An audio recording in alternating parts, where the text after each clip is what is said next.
Nah, teman-teman, pada subbab C ini, kalian akan mempelajari tentang Sumpah Pemuda dan kontribusi di era reformasi. Kontribusi di era reformasi? Kontribusi itu apa ya? Dan reformasi juga apa sih?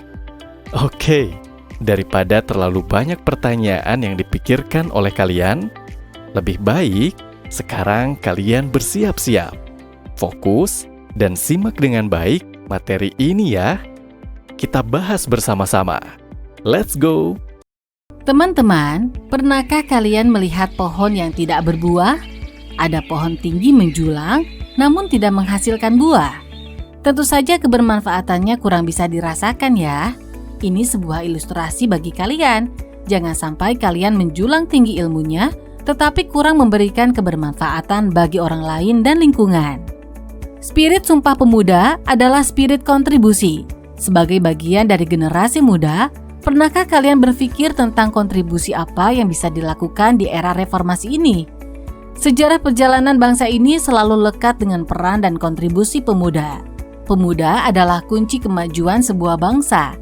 Dari sejarah perjalanan bangsa ini, kita bisa belajar bahwa perubahan sosial, bahkan negara, selalu dipelopori oleh para pemuda. Selain Sumpah Pemuda, kita juga menyaksikan perjuangan dramatis para pemuda dalam mengarsiteki proklamasi kemerdekaan Indonesia. Pemuda adalah kunci kemajuan sebuah bangsa. Sekarang, simak yuk bagaimana sih gambaran dari pemuda adalah kunci kemajuan. Pada suatu tempat, terdapat beberapa orang pemuda dan satu orang pak polisi. Mereka sedang melakukan ibadah mengaji bersama. Pak polisi yang memimpin pengajian tersebut diikuti oleh para pemuda di depannya. Nah, ini merupakan gambaran dari kualitas pemuda adalah kunci kemajuan bangsa. Baiklah, sekarang kita lanjutkan materinya ya. Pemuda adalah kunci kemajuan sebuah bangsa. Dari sejarah perjalanan bangsa ini, kita bisa belajar bahwa perubahan sosial, bahkan negara, selalu dipelopori oleh para pemuda. Selain Sumpah Pemuda, kita juga menyaksikan perjuangan dramatis para pemuda dalam mengarsiteki proklamasi kemerdekaan Indonesia. Drama penculikan Bung Karno dan Bung Hatta adalah strategi Soekarni, Khairul Saleh, dan para pemuda lainnya untuk memanfaatkan momentum kekalahan Jepang dari sekutu dalam Perang Dunia II. Para pemuda ketika itu berpikir cepat dan revolusioner. Akhirnya, kita sama-sama menyaksikan peristiwa bersejarah kedua setelah Sumpah Pemuda, yaitu Proklamasi Kemerdekaan Indonesia. Tahun 1966, pada penghujung masa Orde Lama, para pemuda pula yang memelopori perubahan bangsa dan negara dengan unjuk rasa menyuarakan Tritura atau 3 tuntutan rakyat. Tritura yang digerakkan oleh pemuda menjadi langkah awal perubahan bangsa dan negara menuju era Orde Baru.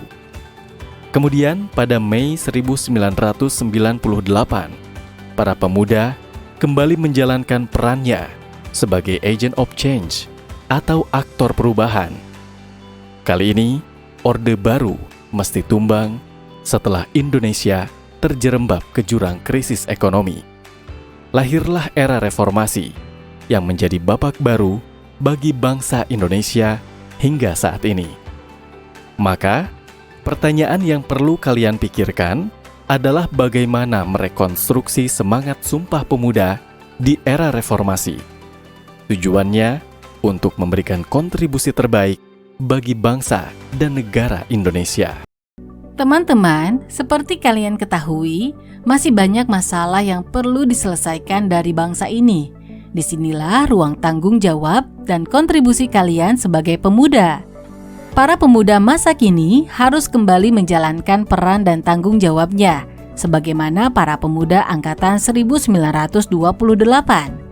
Beberapa masalah bangsa di era reformasi yang perlu kalian pikirkan rencana kontribusinya adalah sebagai berikut. 1. Pendidikan masih menjadi masalah bagi bangsa ini. Belum semua anak Indonesia bisa mengakses pendidikan. 2. Kemiskinan masih menjadi pekerjaan rumah bangsa ini yang terus menghantui. Tingkat kesejahteraan akan berdampak pada tingkat pendidikan dan kesehatan keluarga.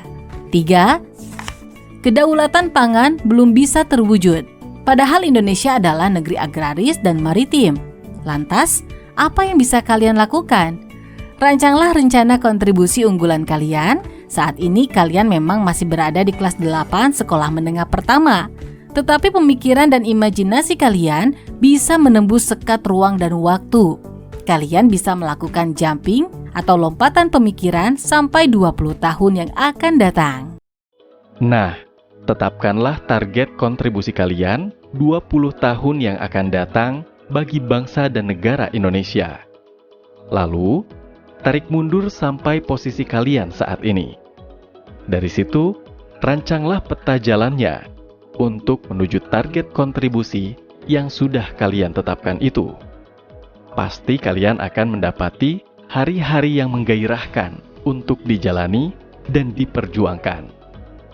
Sebagai gambaran kontribusi bagi bangsa, 2 pelajar bernama Ahmad Faisal dan Wildani Fadilah melakukan penelitian BT Cell Dye atau Biodegradable Plastic Cellulosa Diapers agar limbah popok bayi berbasis selulosa asetat sebagai inovasi plastik biodegradable. Penelitian mereka berhasil meraih medali perak pada ajang kompetisi penelitian siswa Indonesia atau KOPSI 2020 yang diselenggarakan Kementerian Pendidikan dan Kebudayaan. Penelitian 2 pelajar ini bisa menjadi solusi atas permasalahan limbah popok bayi. Limbah popok bayi. Kalian bisa menyimak video penelitian mereka pada tautan berikut ini. Teman-teman, bagaimana gambaran materinya? Mudah dipahami dan menyenangkan, bukan?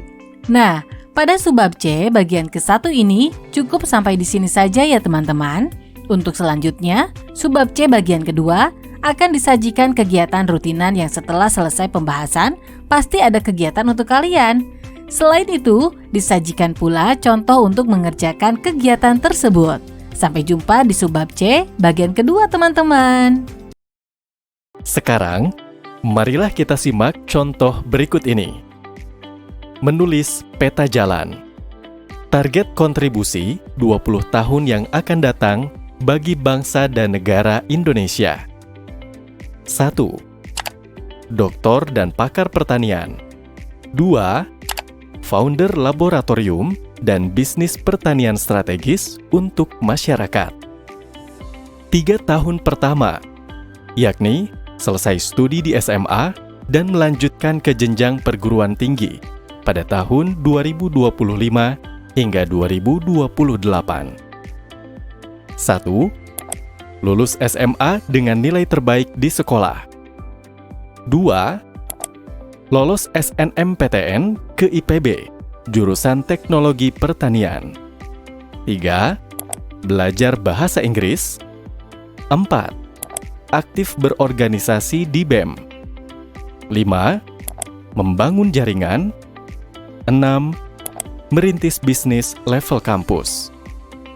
Kemudian 4 tahun kedua, yakni masa-masa lulus sarjana S1 di perguruan tinggi IPB. Tepatnya pada tahun 2028 hingga 2032. 1. Lulus IPB dengan yudisium cum laude dan best graduates. 2. Membangun bisnis pertanian dan bidang lainnya. 3. Persiapan IELTS. 4.